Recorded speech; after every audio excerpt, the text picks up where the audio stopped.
praises to Yahweh Bahashem, Yahweh Shai Bahashem, Rakah HaKodash. Double honors to the apostles and elders of Great Millstone who teach and rule well. Peace, blessings, and salutations to the hopeful elect Akim, pushing this word with truth and sincerity. And to the Bayal Shah Dawadah, the house of David, the listeners and the true believers of this testimony. Alright, I say Shalom. Israel, or you so-called Negroes, Latinos, and Native Americans. Alright, including the speckled bird, the Israelite foreigner who has been dispersed when Israel was in captivity. And throughout captivities, they took on heathenistic features. Alright, but as long as their father's line goes back to Abraham, Isaac, and Jacob, and they hear this word, alright, they believe in this testimony. Salvation is for you and you alone. Okay. This is the brother Karatha of Men of Valley Las Vegas Camp, coming back to you with another lesson. It's just going to be a quick hit. Land back in, I believe I watched the elder Karatha's out here in Vegas. Alright, Big Bro's video, and inspired me to do this. Alright, just a land back. Alright, going into how, alright, you have some other Israelite groups, alright, trusting in carnality, alright, calling on carnal gatherings, alright, instead of believing on this word, having faith in the power of Yahweh Bashem Yahshai. Alright. So I'm just going to get into that. Alright. Because even though, those, that whole event, okay, which can be spoken about in different ways. Alright, there's many points to that event, that WFI. Alright.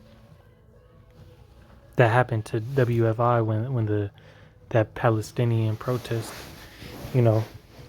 walked by their camp. All right. But this is just on, all right, Chief Ephraim and his call to support the brothers. All right. His carnal attempt, which we'll see what happens tomorrow if people even go out to Chicago, but you've seen, that these zealots are, trusting in the sword instead of the word. All right. But this word is the most powerful tool we have in our arsenal. All right. And it's to be used with wisdom, discernment. So Lord willing, this lesson be edifying. It's just going to be quick. I got about 3 or 4 scripts. It's Hebrews 4, and I'm going to start at 11. Let us labor, therefore, to enter into that rest. All right, what are we working for? We're laboring to get into that kingdom. All right, to get crowns put on our head from Yahweh Bashem Yahshai, to be saved from destruction. Lest any man fall after the same example of unbelief. Right? So what's the unbelief? We need belief to make it out of here. That's what it says in Hebrews 11. It says, for the word of Yahweh is quick and powerful and sharper than any two-edged sword, piercing even to the dividing asunder of soul and spirit, and the joints and marrow, and is a discerner of the thoughts and intents of the heart. When we read in these scriptures and we bring out the scriptures, people get uplifted. People get condemned. All right? They get cut with this truth, and it exposes them for who they really are, whether they're righteous or unrighteous, filthy or just. If they're an anti-Hamashiach or a believer in the Most High. You see, and those guys, man, those fringelites, all right, they talk a lot of, shit, but will they be able to back it up and will the Most High be on their side? All right, in the time of war, and it's not it's not time for that. Okay, and it doesn't make you soft because you choose to stay at, you use wisdom to stay out of murky water, or if there's a hole in the road, you drive around it. You don't drive your car straight into a pothole, pop your tire, mess up your rim, and then you need a new alignment. That's what these Israelites need. They need to realign their spirit, all right, because they come in the wrong spirit. This is Ecclesiastes 9:18.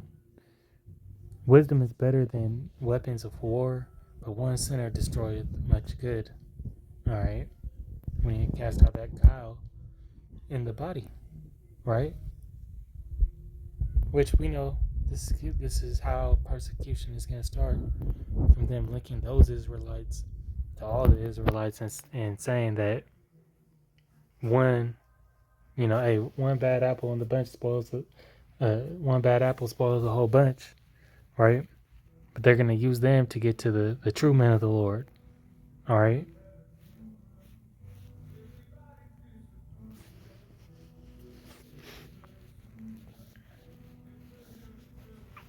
But all the good works that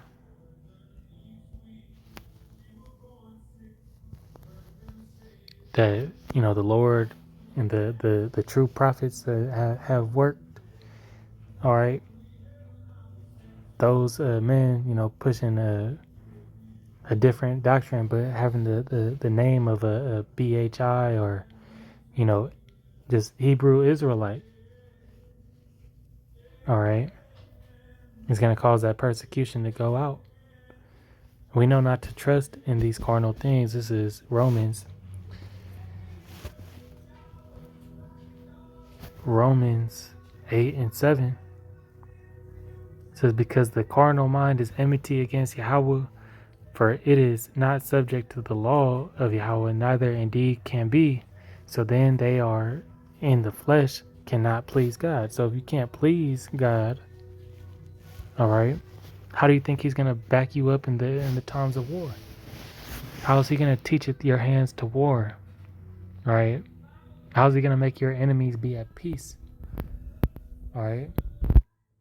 How do you expect him to feed you when you're disobeying? All right. All right. And not accepting the position you're in. We're meant to suffer. All right. It's not supposed to be easy. It's not supposed to go the way that we want it to go. The Lord has a path. All right.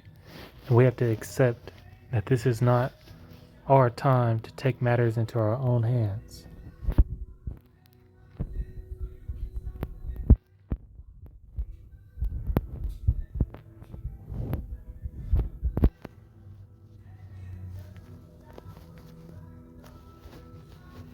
The 2 Corinthians 10:4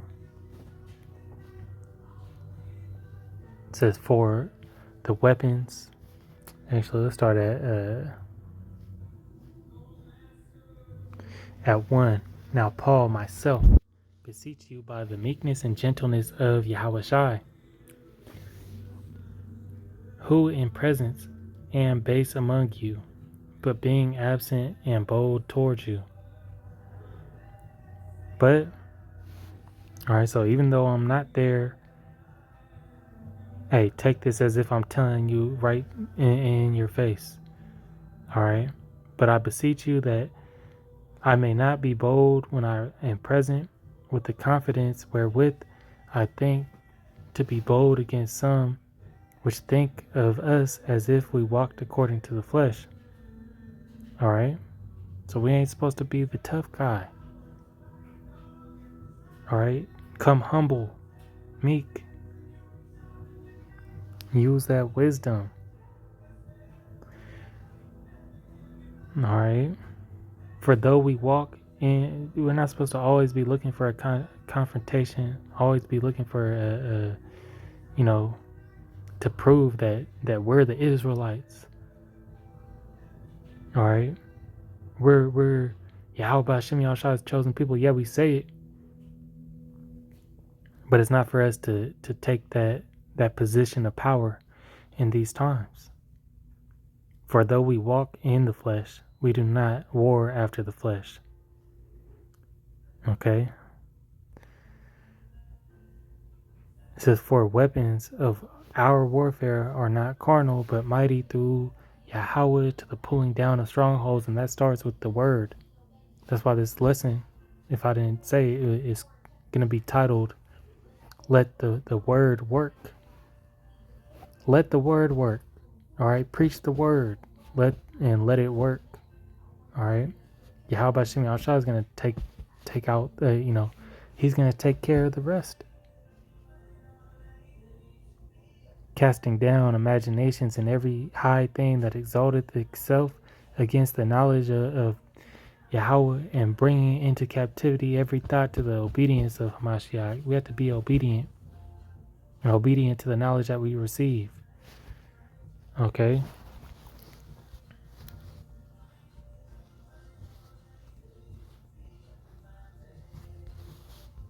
This is Proverbs 4:7. Wisdom is the principal thing.